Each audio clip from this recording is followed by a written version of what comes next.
teman-teman semuanya, agar kita bisa tadi ya ada pasien datang menunjukkan saya luka, kemudian kita harus tanya-tanya kepo-kepo nih ada riwayat DM tidak. Bila pasiennya bilang tidak, tapi kita curiga pasien kita ini DM, ya kita langsung aja ukur kadar gula darahnya. Jangan-jangan kadar gula darah sewaktunya tinggi banget. Nah, kemudian teman-teman, kita melihat ketika ada luka tadi, lihat dasar lukanya. Nah, ini paling penting. Ketika dasar lukanya itu belum terlihat dasar luka yang baik, yang berwarna merah. Nanti saya tunjukkan gambarnya. Ya, saya kumpulkan gambar itu. Ada itu bahwa dasar luka itu harus berwarna merah, sehingga kita harus yakin, kita harus hilangkan nekrosisnya, ya, sel-sel yang sudah mati, kemudian sel pus, nanah, eksudat dan sebagainya harus kita hilangkan, harus kita bersihkan.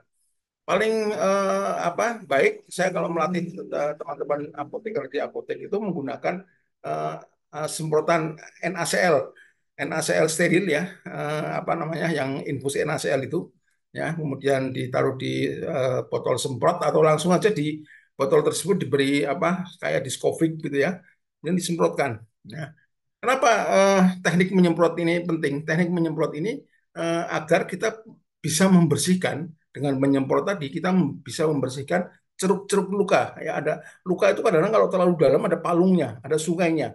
Nah, sungai itu harus kita bersihkan sampai dasar lukanya itu tampak, ya, berwarna merah. Ya. Nah, proses pembersihan sel-sel nekrosis tadi namanya debridemen, ya, menghilangkan jaringan nekrotik atau non vital atau ada pus, ada macam-macam ya, ya itulah kita hilangkan supaya eh, tidak mengkontaminasi dasar luka.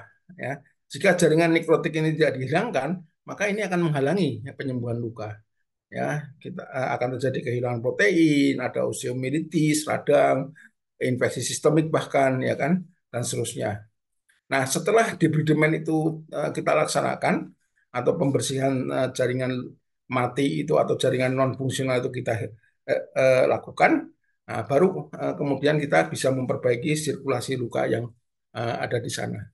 Nah, ini salah satu contoh ini ya, dengan NaCl piggy bag ini ya, terus diberi alat semacam diskofik kayak gini, kalau mau praktis gitu ya. Kemudian ini bisa menyemprot ya, kita eh, tidak hanya menetes saja tapi menyemprot, membersihkan sambil disemprot gitu ya. Kalau kita melihat ada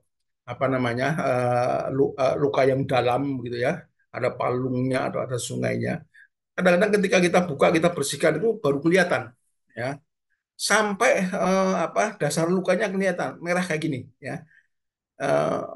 Itu sampai dagingnya kelihatan, iya, maksudnya sampai dagingnya kelihatan. Nih, lihat dasar luka yang bagus ini seperti ini, merah, ya, merah, betul-betul merah. Itu tandanya sirkulasi sudah terbuka, ya, sudah terbuka di sana.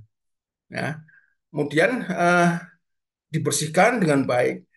Kemudian kita harus jamin bahwa luka tersebut tidak ada infeksi. Nah, di sinilah peranan dari PVP, peranan dari povidone iodin di sini. Ya, pada saat inflamasi yang pertama proses tadi itu harus dibersihkan dari infeksi. Ya, kemudian povidone iod fungsinya di sini. Ya. Kalau luka itu dirawat dengan bagus, ya, maka akan terjadi granulasi. Proses berikutnya proliferasi, granulasi. Ya. Proses proliferasi awal itu granulasi. Granulasi itu sebetulnya gini. Jaringan merah ini ketika dibalut dengan baik dalam kondisi moisture balance akan berubah menjadi pink. Nah, pink terus mulai ada granul-granul, mulai ada tumbuh kulit-kulit ini ya. Nah, ini ada granulnya mulai kelihatan. Nah, kalau ini sudah mulai ada epitel, ya, yang berikutnya nanti kalau kita ganti balut lagi sudah mulai terbentuk epitel. Ini bersih ini lukanya, ya, bersih. Anda bisa bandingkan di sebelah kanan ini ada apa namanya, ada gambar ini ya. Ini yang di sini adalah uninfected, ini infected. Ya, kita lihat ini dasar lukanya saja beda. Ya, ini bersih ya, merah terang ya, merah bersih gitu ya. Kemudian yang ini sudah kotor ya, ada item-itemnya gitu ya. Nah, nanti perkembangannya kalau ini granulasi seperti ini ya, mulai warnanya pink berubah, terus terjadi epitel terbentuk. Nah, yang ini sedangkan yang ini tidak. Ini hitam ini akan menjadi hitam ini. Nah, Nah, hitam itu menjadi, kalau kita katakan dulu dulu ya, kalau kita belum paham, wah ini sudah mengering. Padahal itu bukan, itu luka yang kotor justru, ya. Nah ini lukanya jadi nggak bersih. Ketika ganti berikutnya jadi tidak bersih. Bahkan ini ada, saya nanti tak tunjukkan lagi, ada gambar lagi yang eh, warnanya kuning. Nah ini, nah apalagi kalau tidak, kan harusnya harusnya berubahnya menjadi dari merah kemudian menjadi pink gini ya. Nah, tapi tidak pink, tapi ini ada putih-putih yang ada kekuning-kuningan, bahkan sampai hijau warnanya.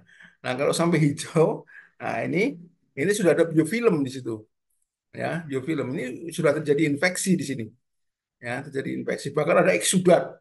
Nah, kalau sudah ada eksudat maka sudah saatnya Anda memakai wound dressing yang ada absorbennya. Nah, bentuknya kayak gini ya. Ah, kalau lukanya kecil, absorben itu biasanya betadine, tadi di iklan ada itu ya, ada apa, plester yang ada absorbennya, sama itu ya. Intinya untuk menyerap eksudat. Nah, begitu kira-kira gambarannya. Jadi kita harus bersihkan luka itu sampai warnanya merah seperti ini. Ya, bagaimana kalau ada luka-luka yang bau? Beberapa teman saya perawat di ruang penyakit dalam yang sering merawat luka DM, itu pernah ada riset mereka eh, membersihkan luka yang berbau, artinya yang sudah gangren gitu ya, ada gas gangren, itu dengan menggunakan NaCl tadi, ya NaCl dicampur dengan metronidazol, infus metronidazol. Metronidazol itu suatu antibiotik yang apa namanya, bisa membasmi bakteri-bakteri anaerob, ya, pakai meteran, dicampur 1 + 500 cc itu dicampur dengan metronidazol 500 miligram, ya 1 banding 1 aja, ya, dibersihkan dengan itu, disemprot itu. Ketika pembersihan pertama bau sudah hilang. Nah, artinya apa? Artinya eksudat, artinya apa namanya, infeksi-infeksi yang ada itu sudah hilang dengan disemprot dengan NaCl. Why NaCl? Kenapa tidak aqua saja? NaCl itu adalah garam fisiologis. Dia tidak perih, ya. Ketika disemprotkan dia tidak perih. Jadi sama dengan struktur sel tubuh kita yang ada NaCl-nya, garamnya, ya 0,9%. Nah, seperti itu sebagai gambaran ya. NaCl dicampur dengan steril, dicampur dengan metronidazol infus steril. Pak, kalau metronidazol infusnya kita nggak punya ya, sementara pakai metronidazol tablet mungkin ya. Tapi kalau tablet mesti apa? Kita racik dengan baik, disaring dan sebagainya ya. Nanti mungkin higienisnya menjadi kurang baik ya. Tapi kalau apoteker insya Allah bisa ya membuat itu ya. Cuman lebih praktis pakai metronidazol infus. Kalau kita punya pasien satu yang apa, ada luka ya, kita ngalahin aja pengadaan infus itu. Toh kita Dari Andri di Denpasar, bagaimana kita mengukur atau menilai moisture balance? Apa hanya menilai secara visual, silakan Pak Budi. Ya, tadi saya sudah tunjukkan. Kalau yang kemarin saya belum sempat menunjukkan gambarnya. Tadi sudah saya tunjukkan gambarnya ketika moisture balance ya. Jadi ketika dibersihkan warnanya merah begitu ya. Nanti kan PPT saya dibagi ya, Bu Nida ya. Nanti ada bisa lihat di sana panahnya. Ketika merah, nah itu berarti dasar lukanya sudah bagus. Kemudian bersihkan jangan lupa dengan antiseptik ya. Dan juga iod di sana, povidone iod di sana berperan sekali untuk mensterilkan luka. Kemudian setelah itu dijaga moisturnya, kelembabannya. Banyak sekali perawat yang bisa menjamin apa namanya, kondisi moisture. Indikasinya bagaimana? Anda bisa lihat itu di PPT yang tadi saya apa sampaikan. Eh, ada mulai luka yang merah tadi menjadi pink. Hari kedua menjadi pink, pink, kemudian tampak granulnya tadi ya, ada apa, granulasi, mulai tumbuh kulitnya.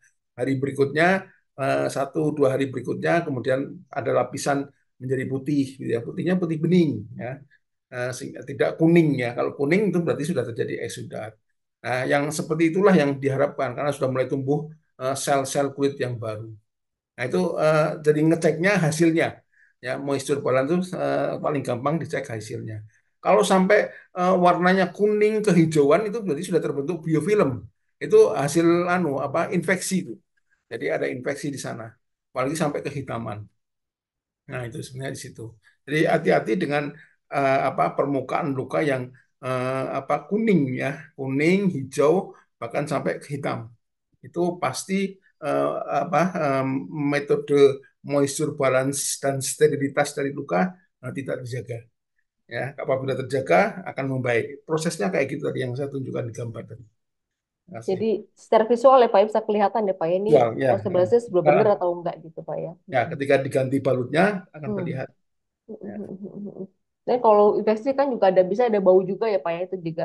Ya, bau itu kalau sudah bau itu berarti sudah ada gas, ya, gas Hmm. gangrene, ya, dan itu sudah terjadi infeksi anaerob, Oke. nah, segitu, ya. Nah, kalau sudah seperti itu harus dari awal lagi Pak ya, yang penting dibersihkan Anu, lagi lukanya. sama prosesnya sama, dibersihkan lagi, harus dibersihkan lagi, diawali lagi, buka semuanya, dan kalau itu DM, ada riwayat DM atau kadar gula darah tinggi, diturunkan, ya, dengan obat-obat DM, harus kadar gula darahnya harus apa namanya stabil, stabil normal. Ya, karena jaminan mikrovaskularisasi itu ada pada kadar gula darah yang normal. Ya, nah itu terus kemudian kadar gula darah oke, eh, eh, rawat luka lagi itu, dirawat lagi. Ya sederhana saja, sesederhana itu. Eh, apa dasar lukanya sampai terbuka lagi, kemudian dijaga sterilitasnya, kemudian ditutup dengan kondisi moisture balance untuk menjaga membuat situasi kondisi tubuh kita melakukan penyembuhan sendiri. Nah, kuncinya di situ. Kuncinya di musik balance. Jadi pokoknya lihat secara visual ya Pak ya. Kalau emang ini kelihatannya aneh nih bukan seperti daging yang sehat gitu itu sudah Ya, perlu betul. dicurigai. Betul. Daging yang sehat. Daging jadi yang pink-pink gitu ya Pak ya yang Ya, sudah mulai tumbuh-tumbuh. merah Ini kemudian jadi pink. terima kasih putus jawabannya sudah jelas ya. Baik kita lanjut. Dari apoteker Rinawati S. Farm. Apa yang bisa saya sarankan jika pasien datang saat lukanya sudah terjadi otolisis diberi demam yang kering? Pak Budi silakan. Ya, terjadi autolisis debridement yang kering ya. Ya sepanjang kering itu kemudian di bawah eh, apa namanya luka yang mengering tadi sudah membaik ya sudah tidak apa-apa. Tapi ketika kalau kita coba biasanya ya eh, ini pengalaman eh, pasien-pasien dari teman-teman yang kita training ya kalau datang ke apotek yang lukanya kering banget begitu ketika dibuka sedikit itu ternyata bawahnya itu pus ya ada apa eksudat gitu. Kenyataannya seperti itu. Tadi yang saya tunjukkan luka eksudatnya ke kuning-kuningan itu tadi. Ya. Nah, yang seperti ini mesti kita tangani ya. Kita tangani, kita bersihkan dulu seperti tadi sampai tampak dasar lukanya yang merah tadi. Kemudian dibikin moisture balance ya. Tadi sih saya kalau saya melihatnya enggak tahu nanti Bu Fitria resepnya sampai di mana. Kalau saya melihatnya hidrogel itu sudah mulai bisa diberikan pada awal luka ya setelah dikasih povidon bersih bebas dengan infeksi mulai pakai hidrogel itu kemudian tutup luka itu dengan plester sehingga moisture balance-nya itu terbentuk di dalam. Karena saya lihat itu ada vitamin B ya apa namanya vitamin B dan alantoin. Alantoin itu memancing kalau kita buka di beberapa indikasinya itu dia memancing granulasi. Nah itu bagus banget itu untuk posisi moisture balance yang bukanya udah bersih betul-betul bersih, kemudian dibikin moisture. Saya kira itu ya karena kering tuh biasanya sering bawahnya itu masih masih ada eksudat, ya seringnya begitu. Terima Jadi kasih. dilihat dulu Pak Budi ya, dulu keringnya ini Ya dulu apakah bawahnya dalamnya, ya betul. dalamnya dilihat dulu ya apakah one Betul bednya itu betul. bagus atau ada pus gitu Bagus. Pak ya Pak. Kalau ada pus Benar. berarti harus di treatment lagi dan kalau bagus misalnya bisa didiemin aja gitu Pak, nanti akan sembuh apa gimana tuh Ya, Pak? mungkin ditambahin dengan itu hidrogel tadi. Oh, Nanti dari gel itu ditambahkan ke oleh Bu ke Fitria tadi lukanya. ya. Bisa nggak menangani? Saya kira pasti betadine punya risetnya itu. Terima kasih Pak Budi atas jawabannya. Bu Fitri perlu menambahkan Bu, ini si betadine hydrogel ini dipakainya setelah kapan Bu? Silakan Bu Fitri. Oke, sebetulnya betarin hydrogel ini kami menyarankan kalau memang tadi lukanya itu sudah sembuh sebenarnya, bukan Hmm. sudah sembuh ya, baru sembuh. Jadi habis itu kita bisa langsung mengaplikasikan si betarin hydrogel gitu. Jadi mungkin di fase mulai proliferasi gitu Bu ya, di pakai atau bagaimana, Bu? Di fase Setelah proliferasi. jadi Iya. udah mulai remodeling gitu ya Ini dipakai saya ya. mau boleh nggak tanya sama Bu Tria, itu bisa Silakan, nggak silakan. Boleh-boleh. dikasihkan justru pada saat setelah ini apa inflamasi selesai karena Mm-mm. alat lain itu punya apa indikasi untuk merangsang Antiinflamasi ya, Pak. proliferasinya itu Benar. gimana? Barangkali ada Nah, risetnya.